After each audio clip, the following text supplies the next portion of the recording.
Willkommen an einer Fragens video. Welcome to another exciting video, in this case episode 71 of my game system design series of videos. In this video I will investigate weather, that is, outside season, rain, etc. in figure gaming, covering ancients, Napoleonics and moderns. I have always had difficulty with weather rules in any form of figure gaming. The desire to just forget all about weather and just assume good weather is very strong. Yet weather did have significant impacts in many battles, so needs to be considered. When considering weather, there are two issues that you need to resolve when dealing with weather. How it occurs, which is the main thing that I'll be covering in this video, and what is its effect, which I generally will pass over because it depends greatly on the rules. When you're dealing with a historical scenario, how weather occurs is rather straightforward. If there was fog at this point, rain at that, and finally snow elsewhere historically, you simply build that into the scenario. There is no need to consider rules to dictate when and what weather occurs.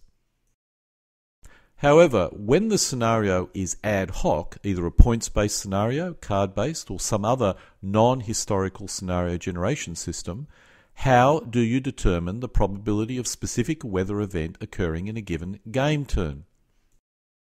When considering what weather event that occurs in a particular game turn, this is highly influenced and determined by the location and theoretical time the conflict or battle is occurring. If you're on the outskirts of Moscow in January, you would generally expect a lot of snow and very low temperatures. As a result, the first thing you need to determine is the location of the battle, or perhaps locations. This shows one way of dividing up Europe into 4 regions. There are many other methods, and players need to determine the region types, numbers of regions, and where those regions apply themselves based on the rules. But this guideline seems to apply, or is very useful, in most of my gaming at the present moment at least. So I think it's a good starting point. If we are dealing with Napoleon's invasion of Russia in 1812 or the Germans invading Russia in 1941, we could find ourselves in one of 3 different regions based on this map. However, in this case, the most likely region is cold, but you still need to consider the other 2 low probability regions in any system that you decide to implement. Unless your scenario is very specific, such as the main French drive to Moscow in 1812, or Army Group Centre in 1941, where only one region is possible, you do need to have a system to determine which of these 3 regions the battle will occur. After grappling with this seemingly minor issue for many years, I've concluded a scenario should only allow a single region. While you can have a dice rolling exercise to determine a region before the game begins, there's no upside in doing so, and it's better to simply skip this pointless exercise. Once we've determined our regions, we now need to deal with the seasons. As with regions, I prefer a scenario which stipulates the single season to use. For World War II scenarios, you may find yourself spanning 2 seasons, in which case just allow one of the players to decide which season they wish to fight in. I personally feel it's best to avoid dice rolling exercises. Just simply allow a player, preferably the attacker in this case, to decide which of the 2 seasons, if there are 2 seasons, to fight in. It's very important to keep this simple. Otherwise, the desire to skip weather entirely will be so high that most players will do so. Once we've determined our region and season axis, it's time to determine the weather probability in each of those combinations. For simplicity's sake, let us only deal with a low number of weather events: fog, dust storms, rain, snow and heavy snow. I'm certain you can have many more different weather conditions if you wish, but I feel those 6 covers the most important ones. While grappling with exactly how to determine the kind of weather conditions when we have our region and season axis, and I can tell you now I've grappled with this for many years, I initially created a single table which included good weather. That is, when you spin a dice, you basically selected good, bad, whatever type of weather. However, I quickly abandoned that kind of strategy. It was much easier to first determine if the weather was good or bad, or in this case that you see here, 3 types of bad weather. Because if you spin, or if you determine it's good weather, there's no point to basically do any other die rolling to determine weather. You just simply have good weather. You should only bring in additional complexity if there is bad weather. It is highly likely that most game turns will be good weather. In the rare cases where this is not the case, you are better off using a special rule. One way of determining good weather or bad weather is to use cards, with players picking a card each game turn, or better yet, a group of game turns. It's important to keep any overhead as low as possible, as once this process becomes painful, players will simply ignore it and you'll never have weather conditions in your game. While people may disagree, I personally feel the probability of good weather should always be very high. Unless an attacker has made a specific decision to attack in poor weather, and quite frankly, that situation is best covered with special rules. Personally, I feel an attacker has the choice of selecting a weather card or no weather card at the start of a game. Attacker who wants good weather will likely wait for it. Also, an attacker who wants bad weather may also specifically wait for it. It's possible an attacker should be given the choice of weather for the first group of game turns, perhaps the first quarter of a game. This does heavily depend on the rules, the scale, etc., but it's certainly something that I would consider. However, once we've gone past the beginning part of a game, which is, I would assume, a period that the attacker has some influence on, the weather will most likely move to a more random situation, with a player possibly selecting a card or perhaps spinning a d6 to determine if the weather turns bad or remains good. If, using whatever system you so-called desire, card-based, D-roll, player choice, and you've determined that weather is bad, this chart here shows a possible matrix which allows you to identify the specific chance of a particular weather event occurring in a game turn or a group of game turns.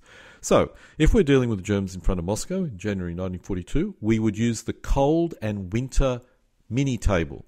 In this case, a die roll of 1 results in fog or heavy overcast, a 2 or 3 results in snow, and a 4 results in heavy snow. A result of 5 or 6 results in good weather. It would be assumed, obviously, the terrain would be covered in snow. As we're only dealing with the weather, not terrain condition, we're not going to be covering that particular aspect of weather, or how weather affects the terrain. On the other hand, if we're dealing with the German invasion of Russia in June 1941, summer, the chance of poor weather is greatly reduced, with only a small chance of rain being possible. If we swing over to the Western Front, another interesting example is, let's say we're dealing with the Ardennes offensive. The German player could select snow as the weather for the first quarter, or spin on this table hoping for snow. This would result in US air power being greatly reduced in their effectiveness, giving the Germans a better chance of success. If we swing down south over to the desert in summer, the chance of dust storms is very high. If the game turn scale is 1-day game turns, the chance of 3 days of dust storms may be low, so players may reduce this weather condition to a maximum number of game turns, perhaps 1 or 2 game turns.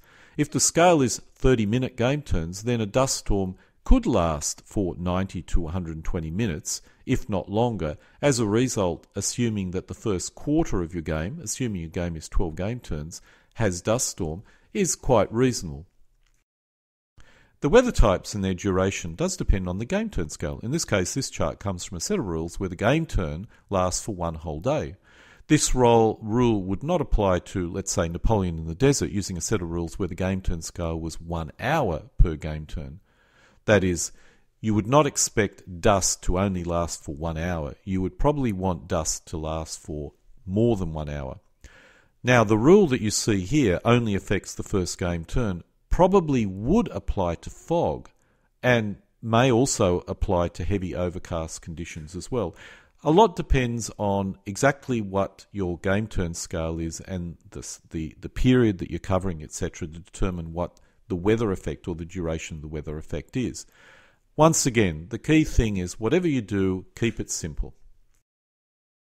If you remember, the earlier slide showed different types of bad weather. I had poor weather, bad weather, and very bad weather.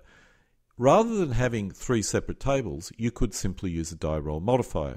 In this case, poor weather is not as bad weather. As a result, you get a +1 on the die roll, so your chance of a weather event dramatically reduces. On the other hand, bad weather is worse than, let's say, standard, or very bad weather is worse than standard bad weather. As a result, the die roll modifier is -1, which means the chance of getting a weather event does increase. Keep it simple. Now we move over to weather effects. This does dramatically depend on the rules you're using. This is from a World War II or Cold War set of rules, and because of the mention of air support, etc., clearly this does not apply for Napoleonics or Ancients rules. In this particular chart, we're dealing with Napoleonic period sets of rules. Weather effects are outside the scope of this video, but as a general rules design principle, keep it simple and make sure the rules actually have a purpose. Don't create some crazy weather event and create complex rules around that weather event, because people will simply forget it or never use it, and it'll all be a complete waste of time. This video is a result of a great deal of research that I've done in terms of trying to add weather rules or simple usable weather rules to my card-based ad hoc scenario system. And I'm hoping that these particular rules will allow me to add weather in a meaningful manner into my games.